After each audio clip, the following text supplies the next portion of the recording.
Okay, I think we can start. People will join us along the way. Are you still there?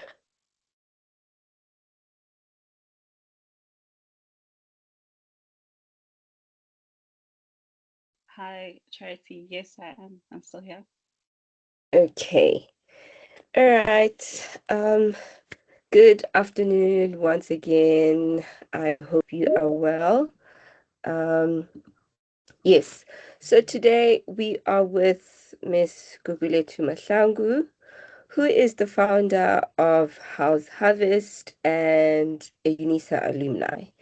So I'll just give you time for you to just introduce yourself and yeah, tell us a little bit about yourself. Okay. Hi, everyone. My name is Gugulethu Mahlangu. Thank you so much for having me here today. I am the founder of House Harvest, which is an aquaponics and circular agricultural company. We are based in the Eastern Cape in Makanda. However, I was actually born and bred in Witbank, Emalahleni, in Mpumalanga. And yeah, that's who I am. Mm, okay. All right. Thank you so much. Moving on to the next slide. So yes, I'll just ask you a couple of questions and you can share whatever you feel like sharing. But for today, I would just like to learn more about the transition from student to you being an agripreneur, the lessons you've learned from university, the first steps that you took to where you are now. Okay. So my academic journey is actually really long. So I was a student at the University of Pretoria. I was Mm, doing my, actually, I got accepted to the University of Venda, University of KZN. I wanted to do the likes of biochemistry. I always wanted to do BSc or medical sciences because I was really fascinated with watching like forensic files. And unfortunately, my parents did not allow me to go so far because, like I mm, mentioned, I was born and bred in Witbank, and my mom is she actually recently graduated at UNISA. But at first she mm, was a stay-at-home mom, and mm, she really was kind of overprotective. So she really didn't want me to go so far. So I went to UP, and the only course that they had available was the BSc Agricultural Science mm, and Agricultural and Biological Sciences. And so I got in there. I knew it was a BSc, so it would be easier for me to do what I really wanted to do, which was biochem. Um, so I did it for 1 year, and then I moved over to BSc Human Physiology, Genetics, and Psych.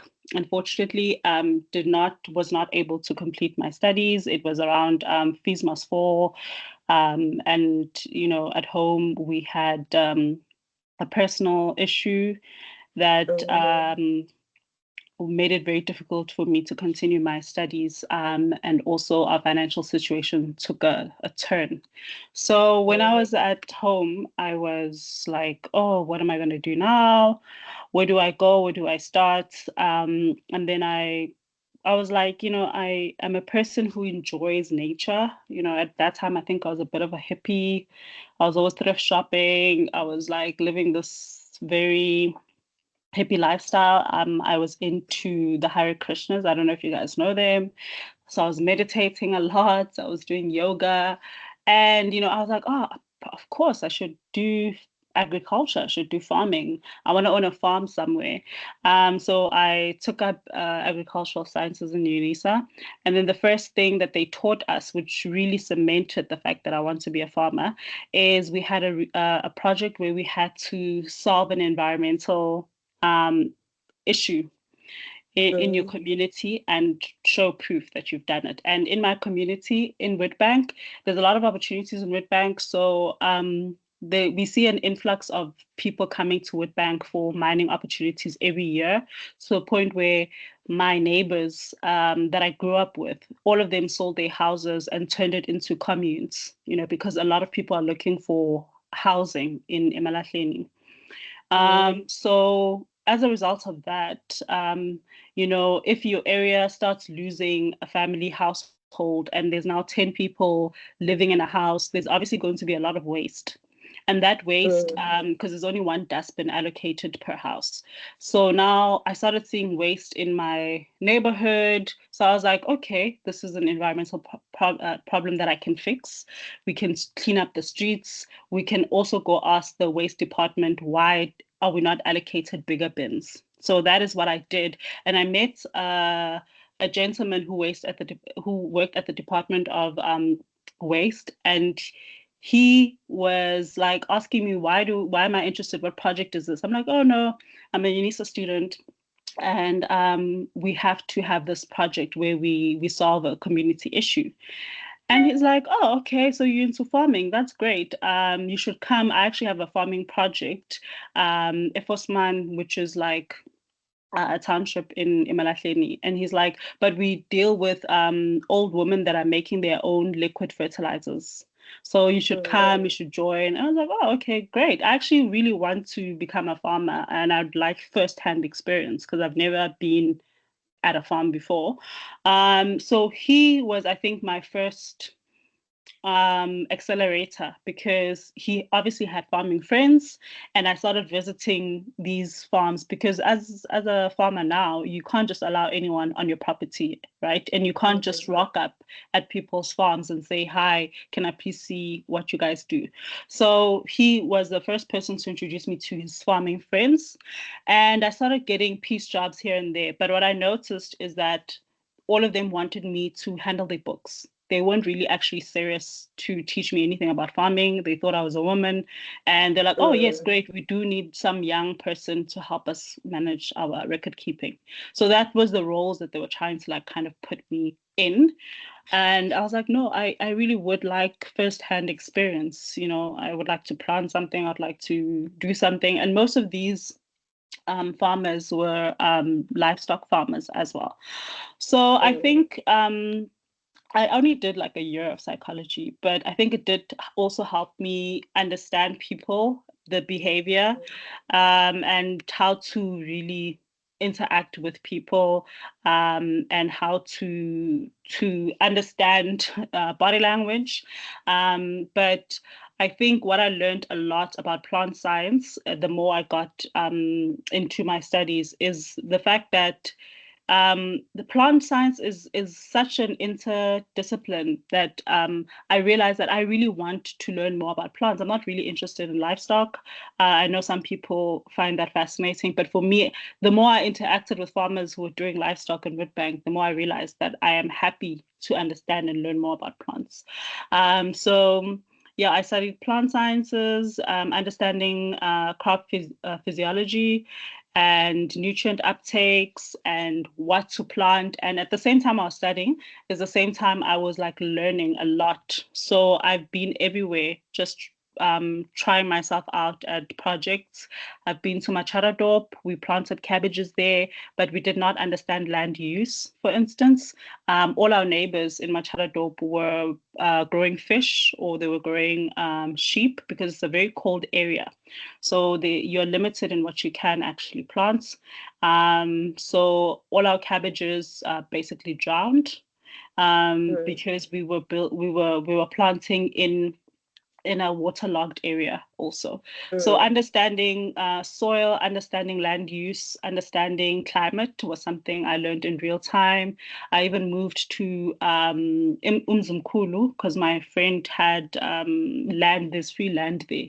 And he was like, well, you're always complaining that you want to be a farmer. There's land, like stop stressing yourself. So I've been everywhere. We went there, we were also growing cabbages. There was sufficient water, but we didn't understand pest management. And our cabbages were infiltrated with bollworms, and we did not even have a pest management system in place. And I've also been around Witbank, around Mpumalanga, where we were planting, we're doing crop rotations. The government had programs as well where I've attended. So I've basically learned as I went, practically Mm. and also theoretically. Okay, that is such a beautiful story. It's interesting how the things that initially we say, oh, I would never do that, and you end up in that field and it actually ends up working out for you. Um, so now in terms of you when you were studying agricultural sciences, is there a point about you have to pick in terms of if you want to major in plant science or livestock or things of the sort? Yes, I mean, UNISA has a lot of modules, especially on fourth year level. And for me, Mhm. I did a lot of plant sciences. We also did fruits and orchards. And during our practical lessons, actually, we went to a farm that was doing citrus, one of the biggest farms that do citrus. And we also went to a farm in Limpopo that were doing a lot of nuts and trees and stone fruit. And for me, it helped me understand how plants are interconnected, because as much as I do enjoy growing vegetables, I love growing vegetables. That's what I'm passionate about. I am now Mm. understanding how plants work together, because in growing vegetables, when I started my business in 2020, we were growing spinach and Mm. Hubbard squash, and we were rotating the spinach with bush beans. And Mm. we were like, oh, we should plant more trees for pollination, Mm. especially for our pumpkins. So, understanding how nature is interconnected and how you can minimize chemical use as a farmer, Mm. and how you are able to work with biology has been really fascinating for me. And yeah, I'll share more about the work that I do, which is now Yeah. aquaponics. But my foundation is plants. It's the soil. That's how I started. And Mm. I remember people asking me, where when I did doing aquaponics, they're like, "Where's the soil? Where's the soil? We're not seeing the soil." But many people genuinely didn't understand that plants can thrive in water-based systems, because the soil is about nutrients. It's about working together in a symbiosis, and it's Mm. none different also in water. So yeah. Mm. Okay. Thank you so much for that. Okay. We can move on because, yeah, we could go on and on about that. I have so many questions. But I would like for us to speak about building from the ground up. So I understand that this was inspired by the project that you did at school. However, getting to where you are now, can you please tell us how that happened? What even is aquaponics to a person that doesn't even understand what the field is about as well? And what challenges you faced? Okay. So as I mentioned, I was basically kind of, winging it when I got into Mm. agriculture, and I was learning. I made so many silly mistakes, but I'm glad I did, because at that time I had not registered a business. I was Mm. really trying to learn about agriculture. And as a woman, I also was faced with having to prove yourself, because all these Mm. agriculture is male dominated, white male dominated. So even when I was like visiting farms and really trying to get mentors and people to hold my hand and take me seriously when I tell them that I really want to be a farmer, they never took me seriously. Oh, some of them did, but most of them, they're like, oh yeah, start with our books, and giving me very um menial jobs in administration. So I really had to work hard. I really had to put in the hours, show them that I'm willing to work even after hours, and that was something that I had to do. But I'm glad that I did it because it really laid the foundation. In 2020, Mm. that's when I registered my business. I registered my business as House Harvest because I knew I wanted a house of like so many ideas. I wasn't sure what I wanted to do, and I didn't want to call it something too obvious like plants with Gugu or something like that because I was like, I'm not sure. Do I want to do plants? Do I want to, I was not sure. So I was like, House Harvest is a fitting name because, in a house you can have so many rooms. And I got a lease in Johannesburg and Boksburg. 14 hectares. Because when you look for land, that's something that I also realized that, my friends are like, come, there's land everywhere. Yes, there's land, but is it arable land? Do you guys have sufficient water? Do you guys have access to electricity? Is it fenced? Is there a place where, as a woman, I can lease this out and know that I can sleep there? There's so many things that you need to ask yourself, right? So I found a place in Johannesburg and Boksburg that had everything. It had the equipment, it had the structures, it had tunnels, even though they were run down. It had water, it had electricity, it had chicken houses. It was perfect. I really scored with my first lease agreement. There was Mm. no massive investment. So my startup capital wasn't that much. The Mm. infrastructure, like I mentioned, it really wasn't polished. The tunnel structures some of them were torn, some of them were really pretty old.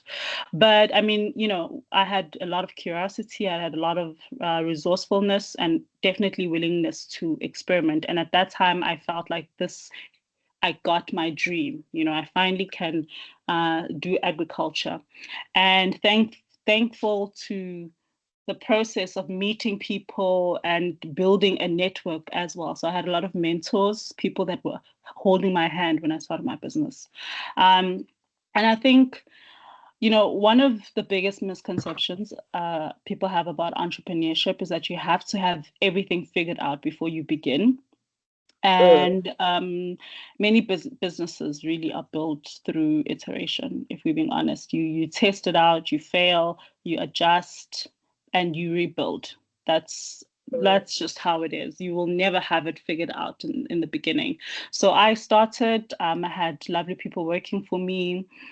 We did spinach. Our spinach was our cash crop. We also did rapes, which is it's a plant that the Zimbabweans love. It's a mustard green, and that was a cash business. We planted that a lot for them. They came in and bought it. We supplied Johannesburg Fresh Produce Market. We supplied the Springs Produce Market. We were actually even looking to go into Food Lovers because at that time, Food Lovers was opening in Boksburg. And that was me. I was planting, I was happy. I was now a business lady. I was learning a lot. We faced a lot of challenges because the farm was too big. We didn't plant the entire 14 hectares. We only started with 2 hectares and then we gradually went up to 6. But the Mm. landlady also put in tenants who were doing the chickens.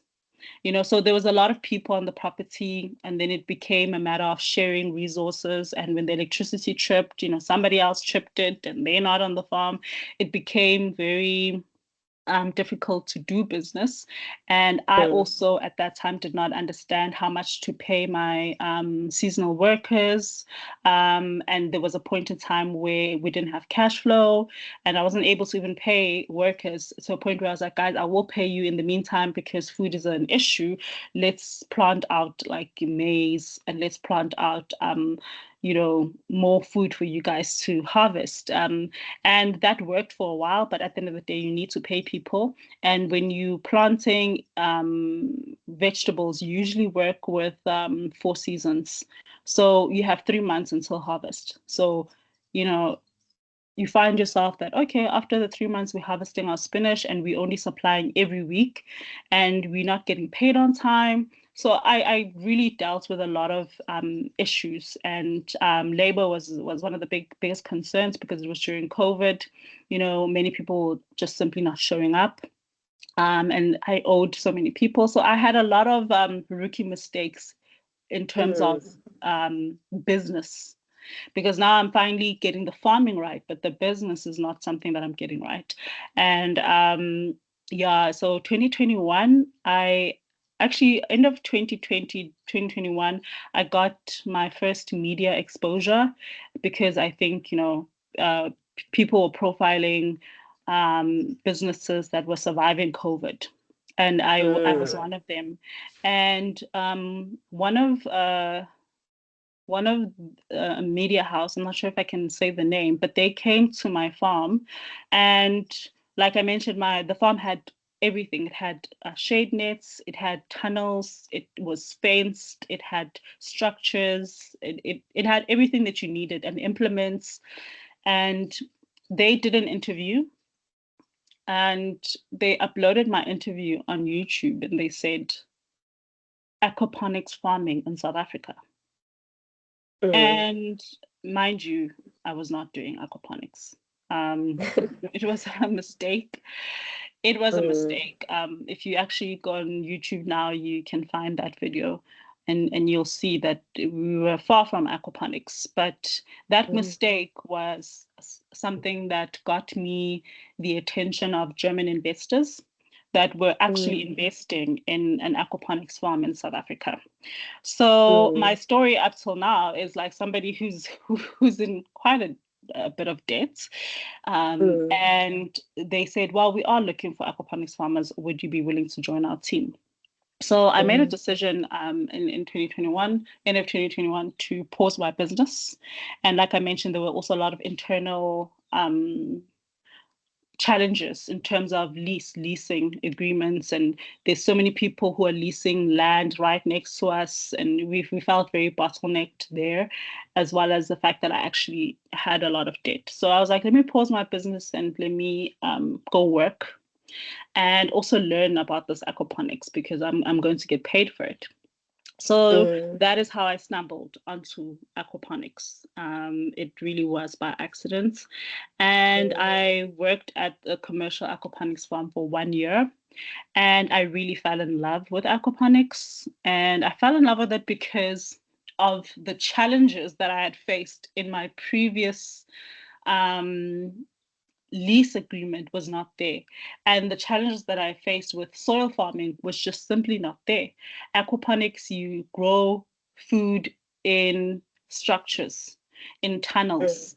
Your farming is more data driven than laborious. Your farming is quite modern.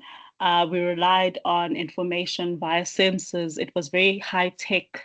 And, I fell in love with the fish as well, because the fish were there. And I was like, what? Farming with fish, how does this work? And, the fish were providing the nutrients for the plants. So basically in aquaponics, I didn't have to stress about transport to go buy nutrients, from Omnia, like none of that. And it was a self-sufficient system. We had extreme weathers in the farm, and we were not affected. There was rain, there was hail, we were not affected. And there was a lot less people working on the farm, so it was very manageable. And I liked that, as a woman, I was quite flexible. And I really loved this new way of farming, and it really appealed to me. And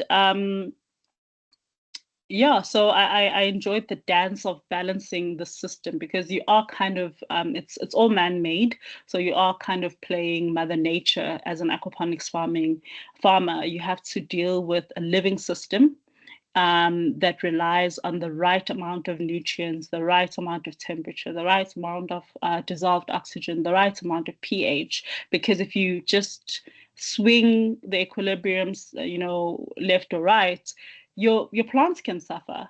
Oxygen can immediately just drop, and your fish can die. So it really fascinated me a lot. I was like, the system is so exciting. And in conventional agriculture, what I I used to do, obviously, we used to buy our nutrients through fertilizers. We use a lot of water. And in aquaponics, you recycle the water. The water is not lost at all. The only time the water is lost is via evapotranspiration, which is very little.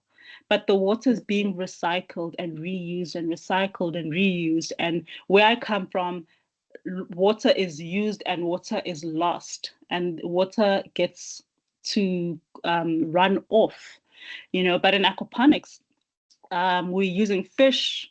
Fish is our fertilizer, and we are selling the fish. And we are now understanding how bacteria it plays a role in the nitrogen cycle. And I felt like a student all over again when I got into aquaponics. So that is my journey in terms of my challenges. And then I'm happy to say that after a year of learning aquaponics, I have resumed my businesses and I've paid my debts. And I'm now doing aquaponics full time. And I've transitioned my business case to become an aquaponics farm. Well, congratulations on figuring it out, because this was such a beautiful mistake, I will say, you know. Yeah. And what I'm getting from what you said is that we should be okay with making mistakes in our journey Mm-hmm. of learning and of being entrepreneurs, but more importantly, to be okay with learning and relearning, because you learned the traditional way of agriculture, traditional way of farming, but now you are relearning a new way of farming and producing food. And Mm-hmm. to also go the extra mile and to also stay curious, because once you start the business, you always feel like, oh, but I have this all figured out. I don't Mm-hmm. need to do anything extra. But it's a lifelong learning from what you're saying. That's what I'm Mm-hmm. understanding from what you're saying. Okay. All right. Moving on. So I did a little bit of research. So found this part of the Zero Beautiful Business Fund. Um, I would like to hear more about that. May you please share more about that, how that helped, and things of the sort. Yeah, so funding agriculture, I think now is getting to become a bit more fashionable. But back Mm, then, I really did struggle to get funding. mm, And when I changed my business to a circular business using aquaponics, I realized that aquaponics ticks a lot of boxes that is so necessary now more than ever in this changing climate. Aquaponics it fits into the water, food, energy nexus, yeah. right? So that means you're able to get funding. If you approach funding calls that are centered around water, that means you're able to get funding calls that are centered around agriculture. Mm, That means you're able to also get funding calls that are centered around solar, because currently we are off grid. We mm, are powered by solar energy. mm, So that's why aquaponics is really so fascinating, because the future of agriculture, we cannot isolate these sectors anymore. And even when I was, when I learned more about the plants. And now that I'm in the Eastern Cape is just a hub of beautiful biodiversity. And I'm realizing that everything is interconnected. That's why you cannot be planting and only planting one crop and spraying chemicals and depleting soils. That is now no longer fashionable. Even the big guys in maize crops, soybeans, they now need to find ways to innovate to make sure that they're not damaging the soil, they are using less water, or they're getting powered by solar energy, but they are trying by all means to get with the program, right? mm. I'm sure you guys have heard about PPP, which is People, Planet, Profits, in that order, I think. So we now need to farm in a way that is not harming our future. And, you know, I got excited. I think, when I was doing aquaponics, I was at just the right time when the funding was coming in. Because I was born and bred in Witbank, I first started seeing the JET funding, which is the just transition. I started hearing more about just transition. I started hearing more about adaptation, mitigation, climate change, circular economy, sustainability, green businesses, all these keywords. And I was like, wait a minute. I think I fit in here. So I started really immersing myself in that. And I'm grateful that I got a lot of funding. I pitched at the Mpumalanga Green Cluster Agency, and I was one of the winners. It was co-financed with Green Cape and the United Kingdom Embassy. And with that funding, I actually used it to come to Eastern Cape because my mentor, who's now late, he advised me to come to Eastern Cape because in Eastern Cape, you will find a lot of, because it's coastal, right? You'll find a lot of these aquaponics projects that were started and were either abandoned or sold, or it's a government project where you'll find a lot of tunnel structures. Nobody's doing anything there. So I was like, okay, I have some seed capital. Let me move to Eastern Cape. I know I'll have the support that I need from my mentor who was doing aquaculture at that time. And I leased out an already existing aquaponics facility because when I was in Witbank, I was pitching for funding for aquaponics. And I think people weren't ready for me at that time.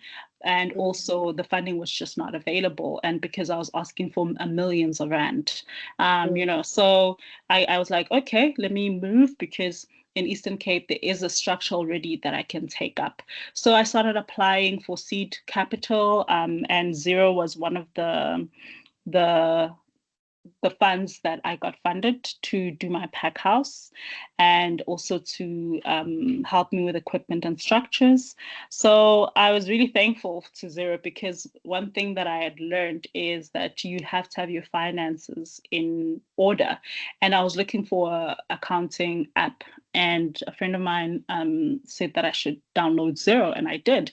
And because I downloaded it, they had a call out for all the Zero users to apply for it. So I was very shocked and surprised that I got that funding, but it really helped accelerate my business a lot. And yeah, I think now, as we are growing and becoming a scalable enterprise, there's a lot of opportunities for us, and there's a lot of opportunities for green businesses in general.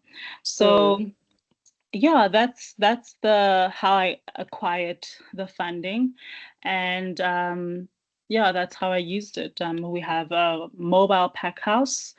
It's not anything fancy. It's just concrete structures. It's painted white. It's got an epoxy floor, and it's got closed lights. And it's really a shack, but we've made it food safe. So that was really great. Yeah. It sounds quite cute, won't lie. Yeah, but congratulations once again. I'm pretty sure this is one of the things that really helped to accelerate where your business is now. And from that, did that lead to any new, I'm sure it did, but like relationships that you would say has helped to grow the business now? I did hear that you spoke of a mentor as well.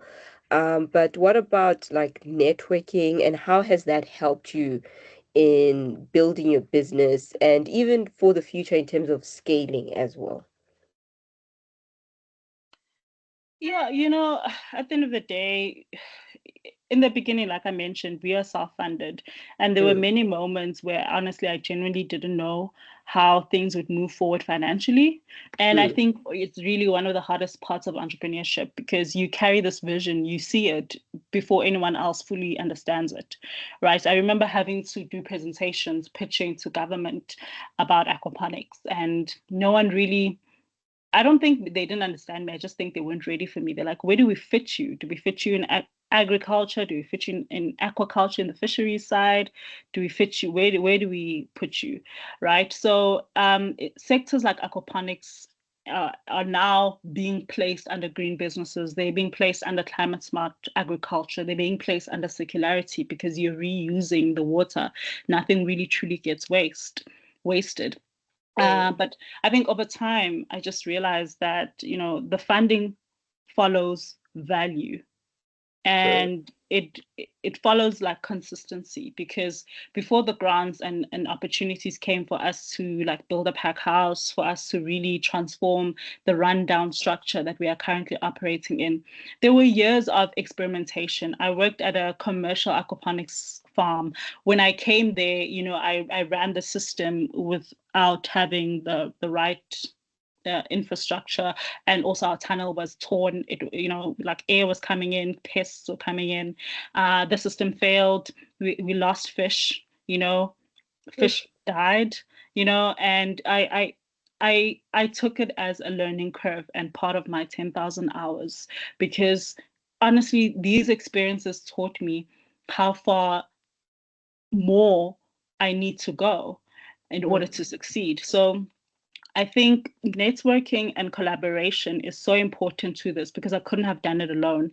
My mentor is late now, but he really set the foundation of where I can take aquaculture, because it's very hard to sell fish to South Africans. Hey, mm, we love our marine fish, we love our hakes, we love our snooks, but freshwater fish, it's a new concept, except for coastal areas in South Africa. They grew up, they're familiar with water systems, they're familiar with the fish that they can eat.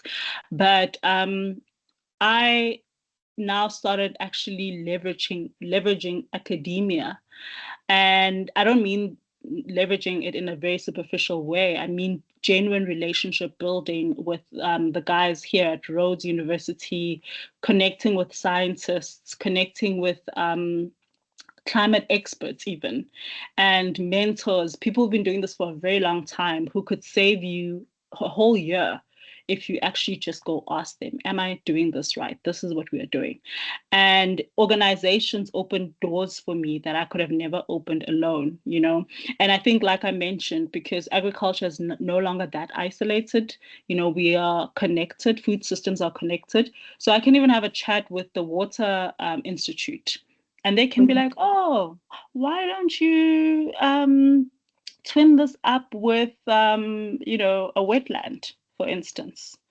Or, mm, hey, Gugu, why don't, yes, I can meet people who are in the banking systems, and they're like, oh, yeah, we have a program with this NGO.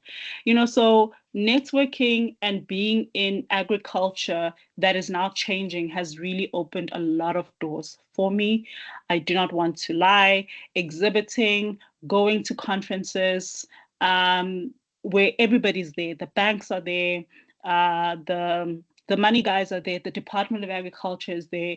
That is really important. If you're an entrepreneur, you need to start leveraging on those networks. You need to build relationships that are based on trust, based on mutual values, because if you meet somebody, take business cards, you never call them, you never follow up, mm, that is also not a very good look for you. So I think move with intention when you network, because it can really open a lot of doors. It has opened a lot of doors for me.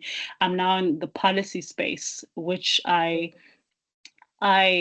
love so much, because I'm now understanding where the world is going. Just by participating in surveys, just by going to lectures. whether it's online or whether you can attend physically, by also joining youth organizations globally. So networking is something that I think if you are a green business in agriculture, you are really kind of sleeping on yourself if you're Mm, not leveraging on the networks that are there. People don't have to work with you, but at least they know you. They know about you. You are present. Your company is present even on social media. You know, you're able to refer to a YouTube link. You're able to refer that, oh, okay, you know this person, I know that person. Those are important because now when they think about aquaponics, they will call me. You know, they're like, oh, we saw this opportunity. I don't know if you've heard of it. Here, apply, or here, please come join us. So I think networking really is the new currency. oh, that's such a great insight because as people would think when we network, something should immediately come out of it. But stuff like being referred and look now you part of like policy making and all those things, all because of networking, you know. Um, and a question I wanted to ask, okay, I just want to say, if anybody has a question, please hold on to it. We're almost done with the presentation part so that I'll give time for questions. But do you think the business would have worked if you had chosen to go to Joburg instead, or would have been a little bit more difficult? I think maybe now it would be less easy because there's an appetite for green businesses now as we speak. Mm, But I think um, back then I was in a position where like I mentioned, I was a conventional farmer, paused my business. I went to go learn aquaponics. Now I'm speaking about aquaponics, and people are like, okay, yeah, you have the experience, but where's your proof of concept? So I was mm, really at a point where I had to walk the talk. mm, And I'm glad I did. I think that, you know, things happen for a reason, and my story is different.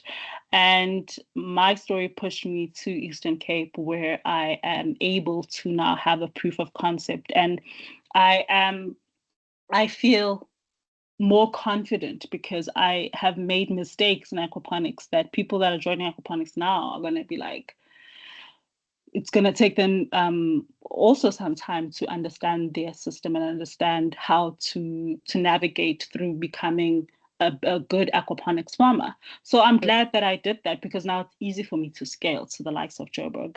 It's very easy for me to scale to the cities or even back at home, right? So I think right now, it's easy to start an aquaponics system and plug it in Joburg. Joburg has an appetite for it, especially because of the fact that you guys are very close to day zero. You know, the rains are what what keep Joburg running alive with the water situation. But in yeah. 2023, I remember it was a whole month of no water. So they are looking for water innovations, and aquaponics is the perfect fit, right? You can easily sell this to the city of Joburg, city of Tshwane. You can easily sell this to corporate also. So you can sell it to schools where if Mm, food is needed, you know, you can sell it to hospitals. So you can plug aquaponics very easily now in the likes of Joburg. okay. Yeah, no, the water crisis is pretty bad in Joburg. Oh my gosh. Yeah, it is. Yeah. Okay. Moving along. Yes, so on the entrepreneurship for social impact, I think you have touched on this just now, speaking about um aquaponics, if we do it in Joburg, will be helpful for schools, for hospital, and all those things. However, with House Harvest, what should I say is the motto or the vision in terms of helping the society, climate change wise, community wise? I would just love to hear about that. So for us, in terms of entrepreneurship and social impact, I think, I am definitely a social entrepreneur at heart. I am building a business, obviously, for profit because I'm a private company, but I do feel very passionate about addressing uh, real life issues. Okay, Mm, because I come from Emalahleni, and I mean, yeah, I was speaking about Joburg crisis, but I should probably speak more about things that affect me from home. mm, And Emalahleni's water is contaminated, and the municipality and the water waste treatment is not efficient. We have E. coli outbreaks. There's a lot of chlorine in our water to as an effort to clean our water, so our waters come out very cloudy. We've had cases where people say that they don't even trust the water because of the heavy metal contamination from the mines. So we don't even drink tap water in mm, Emalahleni, right? And when I look at my dad, he worked in the mines for all his life and he got injured at the mines and he had to retire early. So I've always had a deep, how can I say this, a deep longing for the people that impact our environment negatively to take accountability and mm, to lead the the green innovation that South Africa currently finds itself in. The mines are supposed to be the ones leading the remediation processes for water, for instance. And when I look at our unemployment stats, when I look at the fact that we don't have any water, I think one of the biggest mistakes we make is treating these as separate issues when they're actually mm, deeply interconnected. And I think that's what aquaponics really has made me see in real time and understand how deeply important it is for us to not litter because the litter is going to affect our water and our water has living organisms like the fish that can die. It's important for companies to be held responsible for their waste management. Where are they seeping all the chemicals? Are they seeping it into our waters? Are they containing it? Where are they discarding it? What's their circular economy like, right? So that's for me where I am. I think I am definitely a social entrepreneur because um, climate change is obviously very real. If you look at our commodity guys, like our maize farmers, they have pushed planting maize because the rains are simply either too early or too late. So climate mm, change is a real thing. I know there's a lot of climate change deniers and a lot of climate change skeptics, but it is quite real. If you're farming, you are very connected to the weather. You understand the effects of no rain. And aquaponics just really fascinated me a lot because we are simply just extracting resources endlessly. We are not creating loops where the waste becomes valuable. And I see you put it on the slide, that aquaponics, we reuse 90% of the water, guys. mm. Like that is impressive That's a for a lot, farmer. actually. Yeah, Yeah. Mm, we our water is not getting lost anywhere. It's constantly being funneled into pipes, going from you have to take the waste where the load is, the nutrient load is. And where is the waste that has the nutrient load? It's obviously the fish, because the fish are pooping. I'm sorry, can I say pooping? yes, it's okay. Uh, okay, the fish are like pooping in their own water, Mm, so they obviously need your help. You need to mm, take that water, otherwise they're gonna drown in their own poop. You need to take that mm. water, take it somewhere where somebody needs the poop. Who needs the Mhm. poop? It's the plants. Yeah. And the plants will do what? The plants will do what they do best. They uptake. Mhm.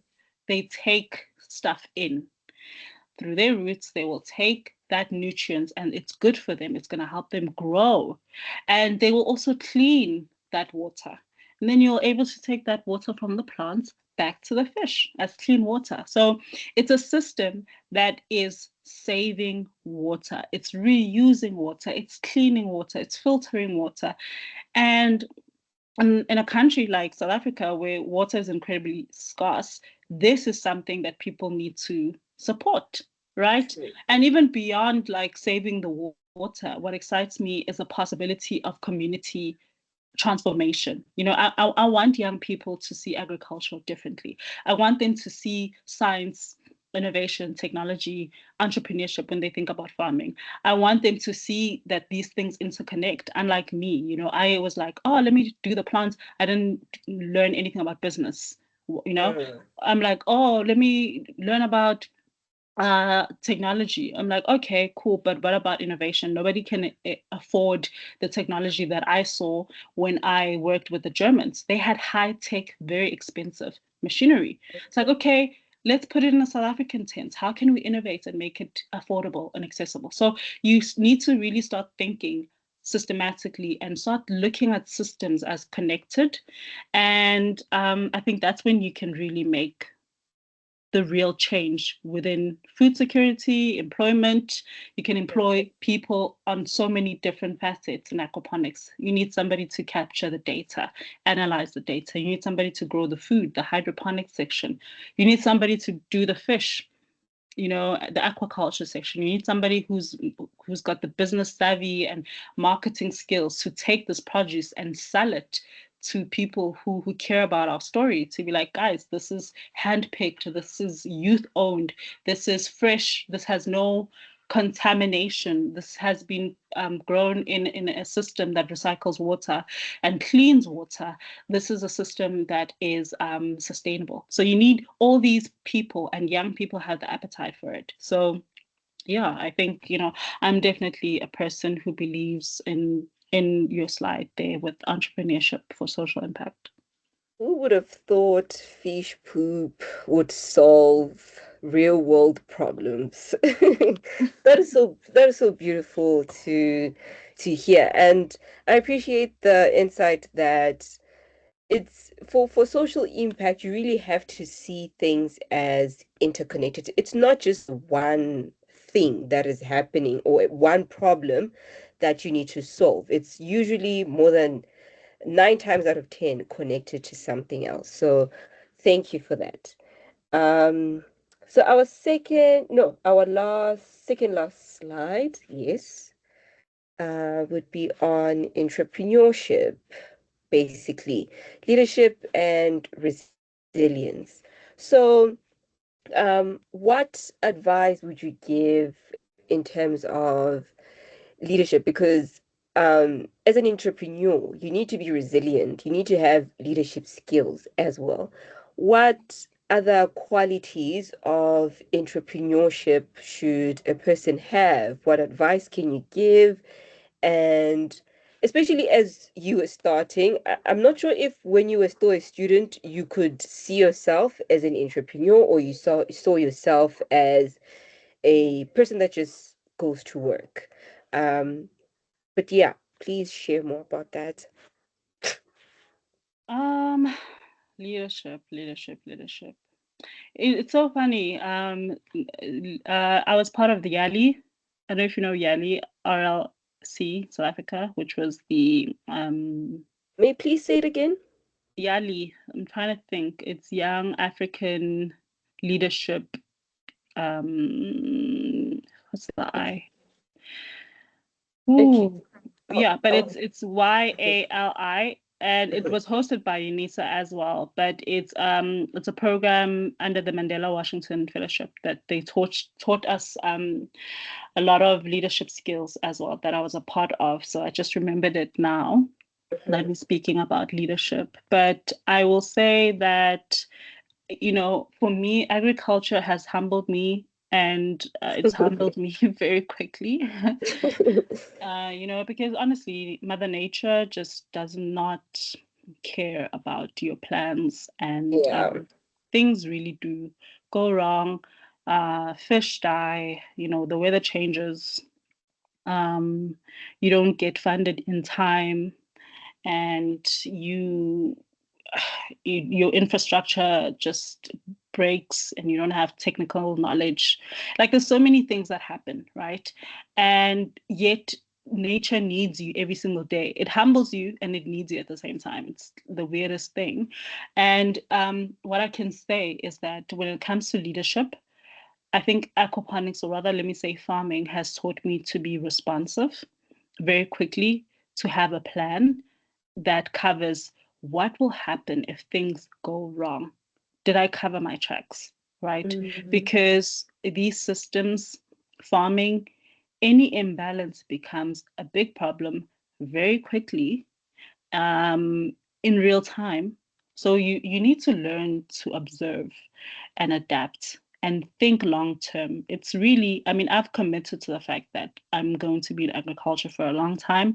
I hope to make millions by the time I'm 50. And maybe I won't make millions. Maybe the next generation will. But I have committed to this career path, and I had to learn to do that, because it's not easy. I think being a young person and you are seeing social media and you're seeing your peers driving nice cars and Instagram, and we're living in this monitored system where you just are forced to see people's lives every Mm-hmm. time you log in. I don't think that is easy, and I had to learn to trust my own expertise and trust my journey, because as a young woman, in agriculture that's male dominated, especially in these technical spaces, the men don't think women are capable of agriculture. They will test you, Mm-hmm. they will undermine you, they will underestimate what you know. So you have to grow up very quickly.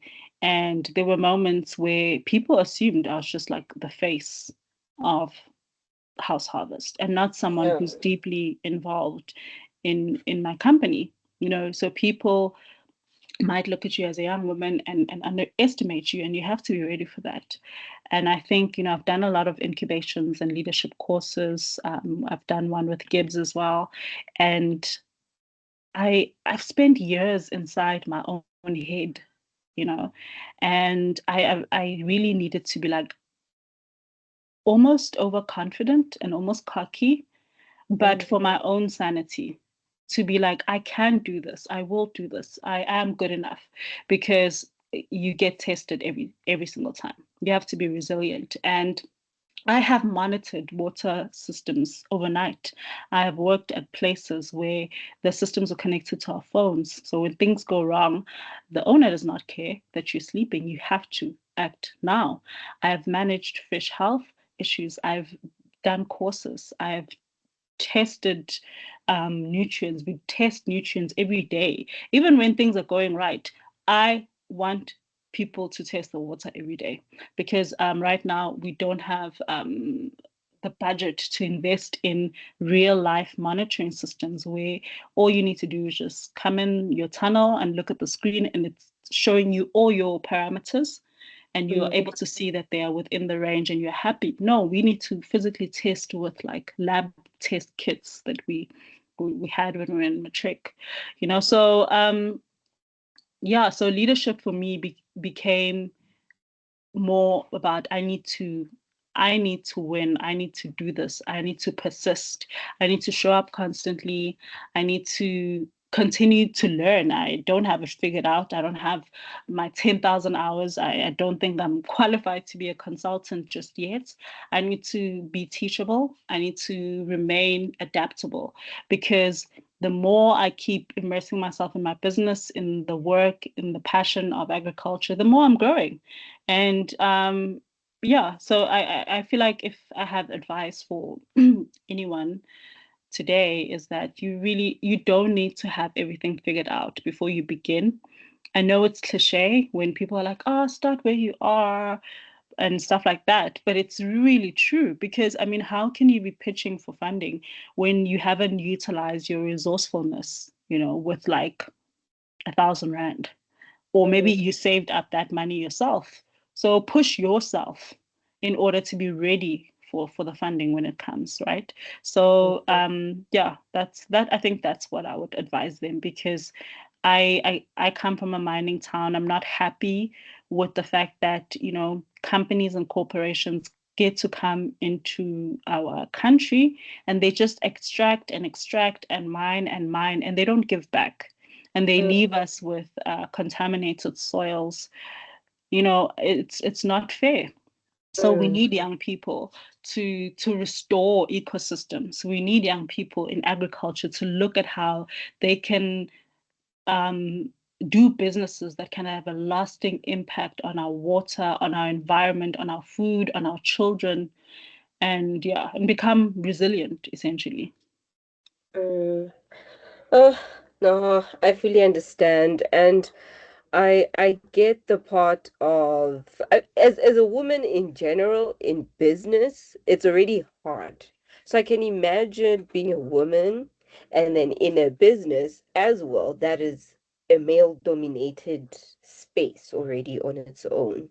Um, so I do understand all that you're saying. So what I got from what you're saying is that you should definitely remain teachable and adaptable because we do face failures, especially at the beginning stage of the business that makes you want to quit.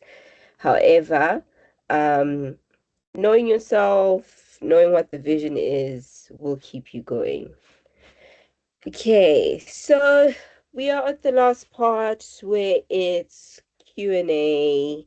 If anybody has a question, please feel free to ask a question. There's the time for questions.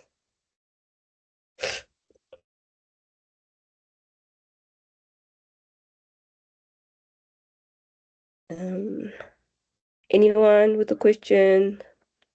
Um, yeah, Okay. sorry. Um, I don't know if you mind me calling you Google or if you're pedantic about having your full name said, but hi Gugulethu. Um, I think it's very interesting that the whole aquaponics system is basically an ecosystem. So what you're essentially doing is you're simulating what you have in nature, because planet Earth is, at least from somewhat a closed ecosystem wherein we don't have another body of space giving us, for example, more water or more soil and stuff like that. So I do think that's kind of interesting that what you're basically doing with aquaponics is you're somewhat simulating an ecosystem, but at a more advanced scale than something like a terrarium or anything like that. My question to you, however, is if we talk about ecosystems, we also have to talk about the ecosystems of society and humanity and economics itself. And since aquaponics is very water dependent, and we have both the issue of climate change, wherein weather patterns have been significantly altered. So it's even difficult to predict what's going to happen in terms of rainfall. And then, as you said, you have mines that are also coming in using up resources. But another thing I'd like to add to that is data centers. We know that AI data centers use a lot of fresh water in terms of cooling, and it doesn't seem like it's anything that's going to stop anytime soon. Unless there's a market crash or something. But basically, SpaceX's IPO was launched yesterday at, I think, a valuation of 1.77 trillion. And the idea of that was to was again, innovation of data centers. And the fact that they want to put more of those in space means we're going to have more. And the fact that AI chips are made out of metal means more mining. And from what I get from that whole system is water is going to be more scarce, and it's going to be, you want to do aquaponics, but you've got Nvidia and Google and Apple trying to push for more data centers and more control over the water. So at least from my analysis, that means that having fresh water is going to become more scarce and somewhat. And I'm not talking in the next 2, 3 years. I'm talking globally in maybe the next 20, 30 years or so. And when we talk about sustainable farming and aquaponics, is there an initiative to ensure, because aquaponics is so efficient, that you guys keep the water, that you guys aren't being getting the shorter end of the stick and making sure that look, there's all these innovations and technology, but we have to prioritize food and things that are sustainable. How do you combat that as an industry and as pioneers of this stuff? How do you make sure that this isn't something that will be overshadowed by corporate greed, for lack of a better term? Yeah, I'm sorry, that was a mouthful, but I just wanted to give the full line, where my full perspective in terms of thinking. Yeah. Hi, Hanyani. Definitely not pedantic about my name at all.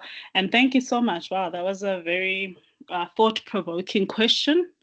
And yeah, I saw the fact that Elon Musk is now the first trillionaire. And I think I liked how you seeing the ecosystem of aquaponics and farming in general. And I think, when we speaking about resources and infrastructure, economics, the planet, now that we are going to Mars, apparently, I think, we really need to start thinking at that level right now, right? Because like you're mentioning, this is not going to be futuristic, like, oh my God, when we are 70, this is happening. It's accelerated to the next, countable years. And I think that um, as somebody in the sustainability space, um, we are also within the technology space, the digital space, right? And it's something that we are using the fresh water right now, and we are growing food at the same time. And with AI using fresh water, it's definitely going to be our next competition. And we need to start using our voices for that, right? Because when we speak about, the wars in Ukraine and the war in Gaza, sometimes I ask myself about what about the war in Congo, because that's where the semiconductors resources are also being mined. But you're absolutely correct. I think AI is definitely water intensive. I recently joined a meeting here in Grahamstown called River Rescue, and they just clean up the river streams here in Grahamstown, but they are now looking at advocacy because they are very worried about this AI. Extreme water intensive nature. And I know in Zambia, there's also a lot of data centers as well. And yeah, I think you're right. We cannot discuss food systems separately from like the likes of AI anymore, especially if we're going to be preaching ecosystem. But I feel like what I find interesting is that this pressure is actually proving why aquaponics is so important, and it's actually going to prove my business case, because when you look at conventional agriculture, it is extremely water inefficient. Like, we globally, I think, use 70% of fresh water just purely for agriculture. And even within that water, we're not making any means to recycle this water. This water is getting lost, this water is getting contaminated. And if the water is contaminated, immediately the land becomes contaminated as well. Whereas when you look at systems like aquaponics, we are recycling water continuously, and we can be solar powered, so we can be independent. So I think in a future that you're describing, where the fresh water is going to become challenged now, and it's going to become more constrained because of data centers, I'm looking at it like this is a big opportunity for people to now start advocating for green businesses like myself that are trying by all means to limit water. But I guess, your question was more about, who's going to get access to this water in the future, because it's still mining is still going to happen. And that is something that I really need to also start thinking about, because it is a political and ethical question. And honestly, I think that it's already happening, because I'm in the policy space. I'm part of Yango, the youth constituency of the UNFCCC. I'm also part of AEC, which is the more Pan-Africanist, and it's more of the African Climate Change Network. And honestly, what we are seeing currently happening now in Germany, in Bonn, is that the subsidiary bodies are meeting to negotiate for the new COP that is happening in Turkey this year. So we are seeing people become more of advocates for water security. We are seeing more young people coming in, realizing that water security is an international security, and without water, we cannot grow food, and without food, we cannot survive. So I think people need to start, and myself, people need to start becoming more lobbyists in South Africa. We do not have that. We have very um, private school-like kind of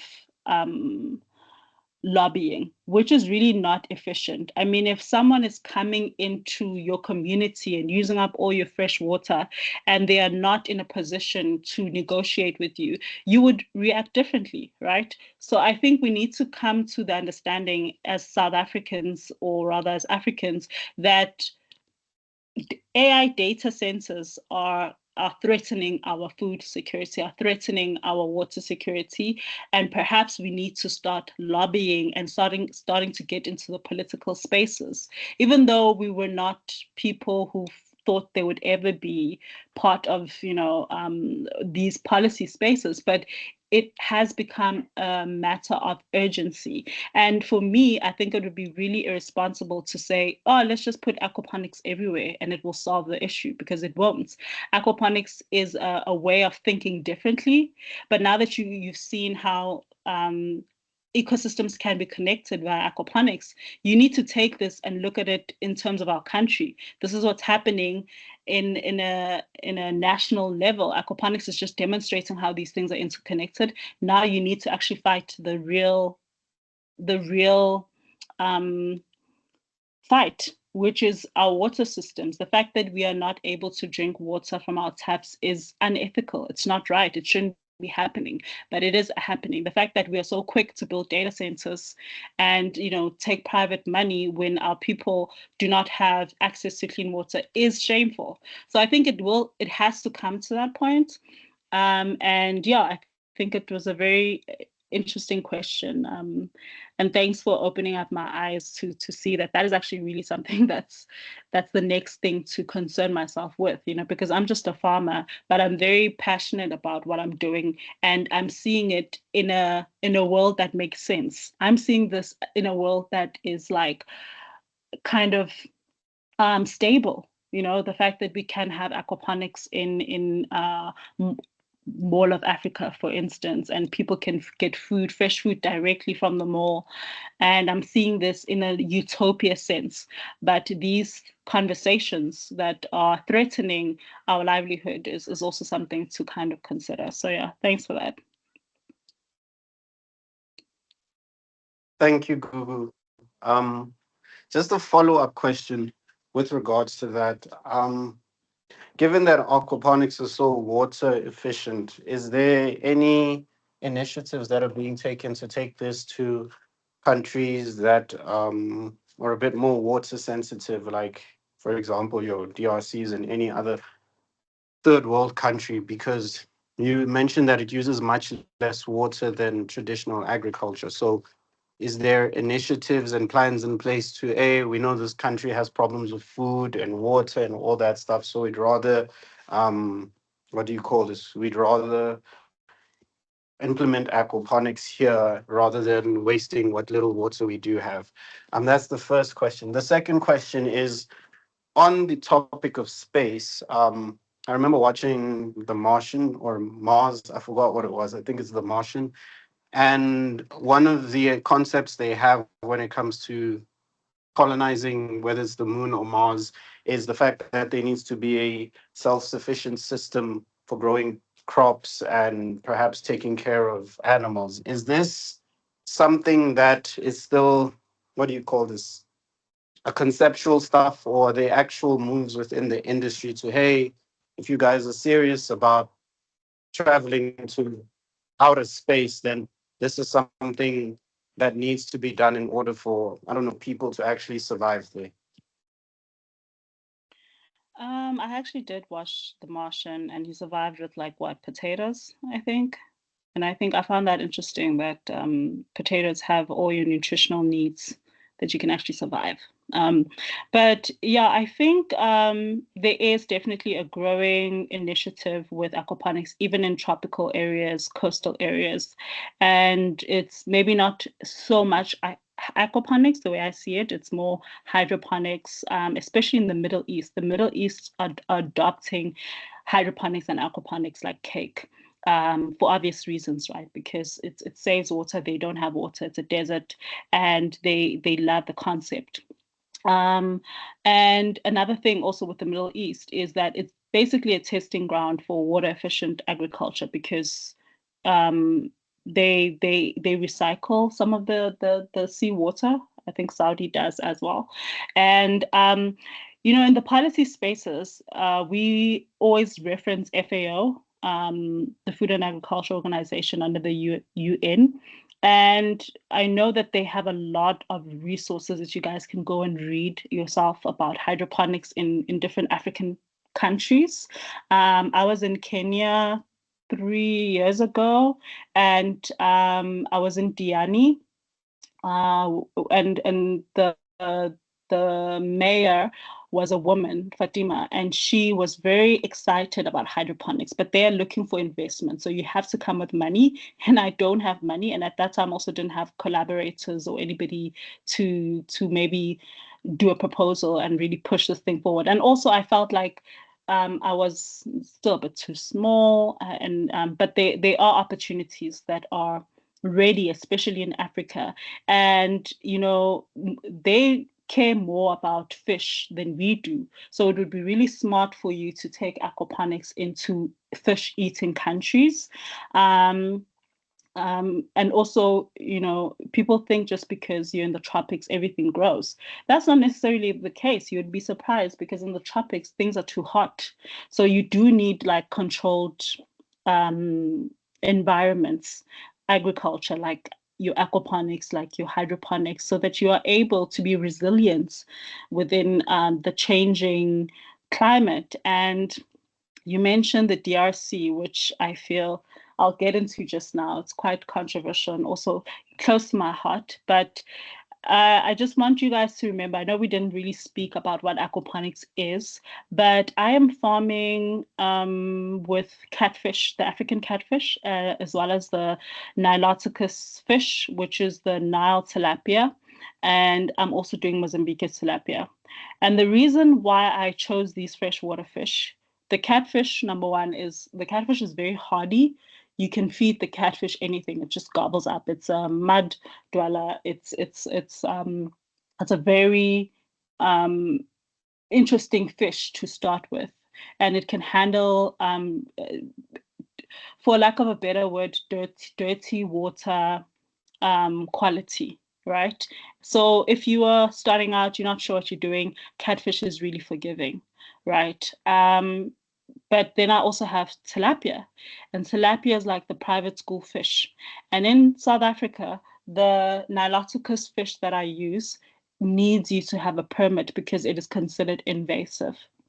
Um, so that's a layer that is very important because you can farm tilapia, but you need to have the permits to farm and manage it properly. But tilapia are very fast growing, they are hardy, they are a bit finicky, they like clean water. So you need to know how to balance your water and make sure that you understand water quality. Yeah, so those are the things that you have to ask yourself, right? So I think that's where Africa has a major opportunity for you to take aquaponics to when it comes to the fish side.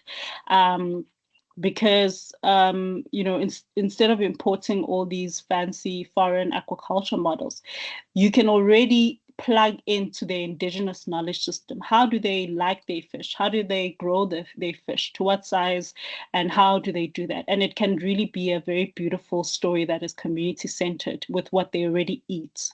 Okay, so I like the concept of taking aquaponics into Africa. I hope to one day do that, actually. And when it comes to the DRC, I am fascinated with the water food energy nexus, but now I'm getting more into the passion of understanding water. And I don't know if you guys know about this, but the Congo Basin is one of the most under discussed systems when we talk about the future of agriculture. I think sometimes we're so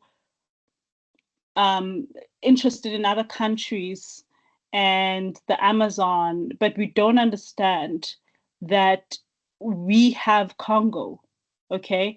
And it's the second largest rainforest, tropical rainforest system in the whole world. And Congo is in Africa, meaning that it affects our weather patterns. It affects the rainfall that we get here in Southern Africa. I'm not even going to speak about the biodiversity of the Congo.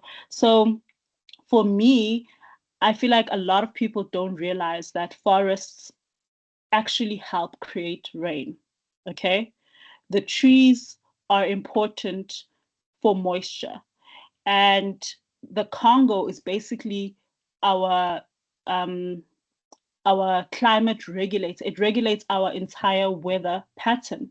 So the Congo is very important to Southern Africa. So what is happening in the Congo should actually also impact you in Southern Africa, whether you're in the East, whether you're in Central, whether you're in the North. You need to care about what's happening in Congo.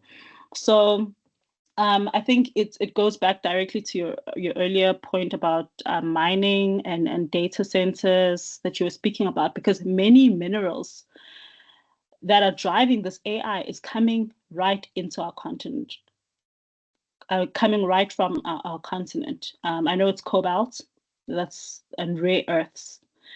And there's probably a reason, right? Like politically why the Congo is so unstable. But I don't want to take it too politically. I just think that aquaponics is so interesting because it really does represent a shift towards being resourceful in terms of how you grow food, how you conserve water. And I think that probably the Congo needs more than aquaponics right now. I think it needs more greater interventions. But when I look at countries that are less unstable, like Rwanda, Kenya, which I've been, I see that this is something that they can also benefit from, because Kenya has the capacity.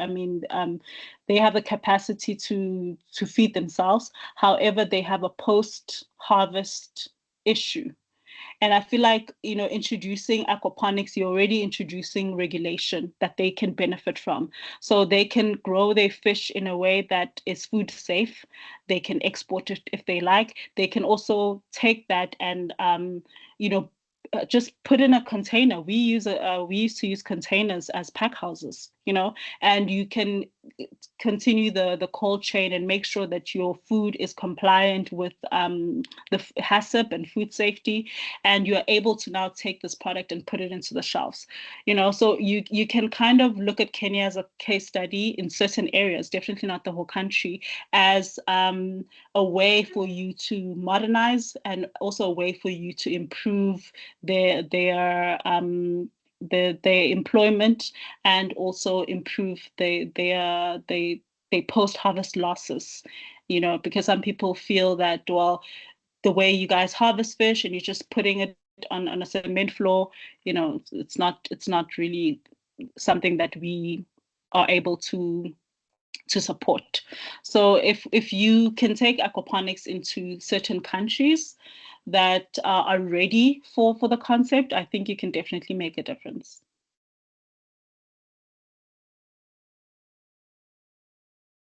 Thank you. That was very educational. Thank you. Thank you. Thank you so much for your questions as well. They were really thought provoking. Okay, anybody with a question? We're almost done. Does anybody have a question?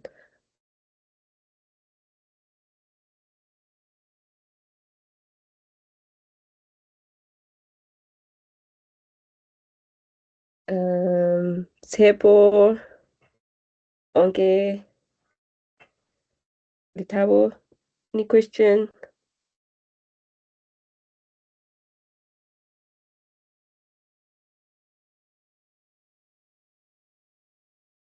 No question, ma'am. Good day. I just have an insight. I just wanted to say thank you so much to the speakers and Gugu. I'm so inspired, I'm motivated, and I feel like I'm willing to start and I have insight than before, I have something that I've seen someone doing. So thank you so much, guys.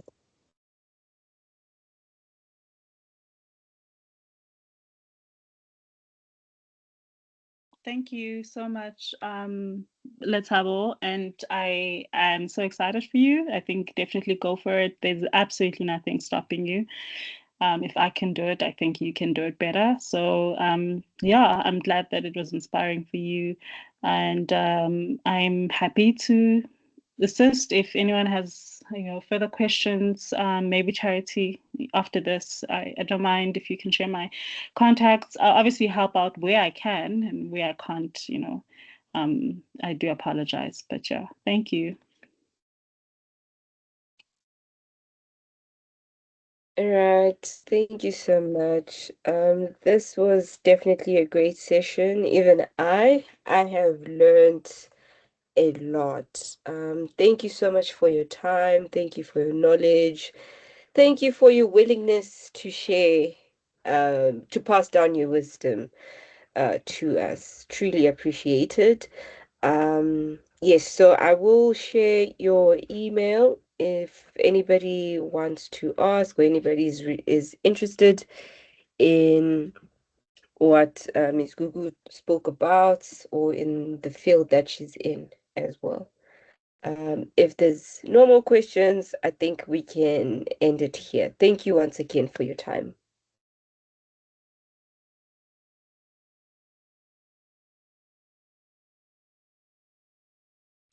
Okay. Yeah, I wanted to say. Okay, I just wanted to say thank you to everybody, and thank you, Charity, for inviting me. This was really nice. Thank you so much. All right. Bye. Have Bye. a great Saturday. Thank you. Bye. Bye. Thank you. Bye.